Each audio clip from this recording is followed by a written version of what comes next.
objeto llamar a esta función y que retorne el valor correcto. Mientras que si ustedes utilizan una consulta o algo, el manejador puede irse por unos índices que son unos arbolitos y puede optimizar de alguna forma la consulta y hacerlo más rápido. Vale, entonces se dan cuenta que ahí sí sirve de algo. Sí. Bien.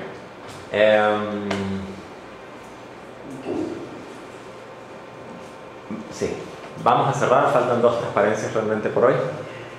Miren, fíjense que hemos hablado de ODL, hemos hablado de lenguaje de consultas, hemos hablado que bueno, que uno define las interfaces en este lenguaje de ODL, pero programa la funcionalidad en C++ o en cualquier otro lenguaje orientado a objetos, y hay algunos objetos que se persisten de alguna forma mágica, etc., ¿no? Entonces, bueno, este diagrama es de alguna forma el diagrama final del estándar del ODNG. Y este diagrama muestra cómo funciona toda esa arquitectura, cómo funciona toda esa robótica. ¿Okay? Entonces, lo que uno hace, fíjense, es que uno define, por ejemplo, las declaraciones en ODL.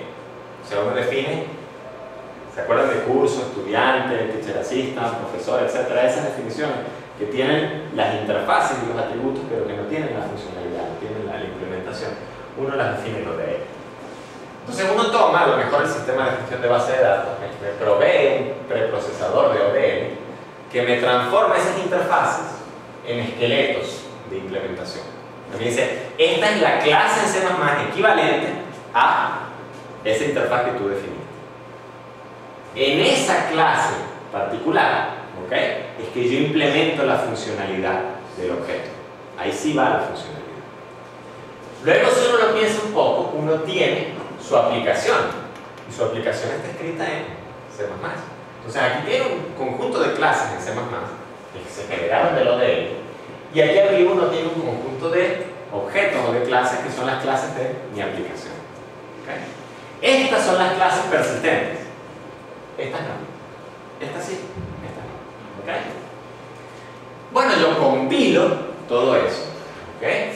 Y eso genera cierto código objeto. Y ya estamos acostumbrados a trabajar.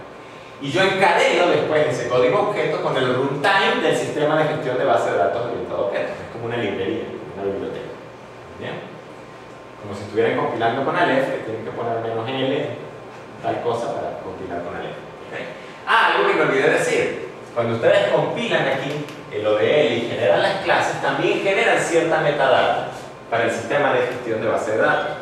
O sea, le están diciendo al sistema de gestión de base de datos, epa, prepárate, porque estas clases, esta y esta, que tienen esta estructura, las vas a tener que persistir, que serializar.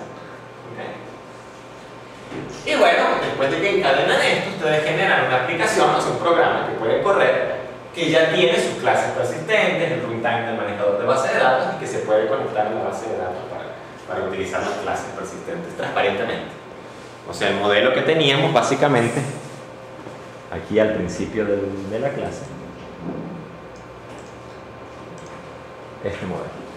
Bien. De nuevo, esto es un bonito, interesante, es un ejercicio interesante de, más que nada, a estas alturas del curso, de arquitectura de software. Es interesante entender cómo es que está funcionando, ¿vale? Desde el punto de vista abstracto. Para cerrar ya con la clase de hoy, esa es una lista, pues no necesariamente completa, de los sistemas de gestión de base de datos que hay, orientados a objetos, que hay en el mercado. ¿Okay? Yo hice, cuando la primera vez que hice estas transparencias, una revisión de todos estos, de muchos de ellos, no de todos. ¿Okay? De hecho, si mal no recuerdo, los que están en azul y en verde son los que en verdad revisé con más detalle. Los que están en verde son libres, son software libre, si mal no recuerdo. ¿Okay? Los que están en azul son comerciales. Y estos que hice la revisión en particular son los que se veían mucho más sólidos. ¿Okay? Yo no los he montado, si les voy a ser franco. No he montado ninguno de ellos. Se van a dar cuenta que las bases de datos orientadas a objetos fueron en una dirección y la industria fue en otra. Entonces esto no tuvo todo el éxito que se esperaba que se tuviese. y en parte de ese fracaso de los sistemas de gestión de base de datos orientados a objetos salen cosas como Hibernate. ¿Okay? Entonces, bueno, sería interesante, sería un bonito ejercicio si alguien quiere ponerse a jugar con alguno de ellos. Yo lo quiero hacer por hobby, así sea en algún punto. Que bueno, si juegan con alguno de ellos me dicen, lo probamos, lo instalamos, fue bonito, corrió, no corrió, etc. ¿Okay? Se van a dar cuenta que los sistemas de gestión de base de datos netamente orientados a objetos tienen una porción de mercado muy pequeña hoy en día, realmente. Y después hablamos de eso. Bien, no sé si hay preguntas. Si no hay preguntas, hasta aquí por hoy. ¿Vale?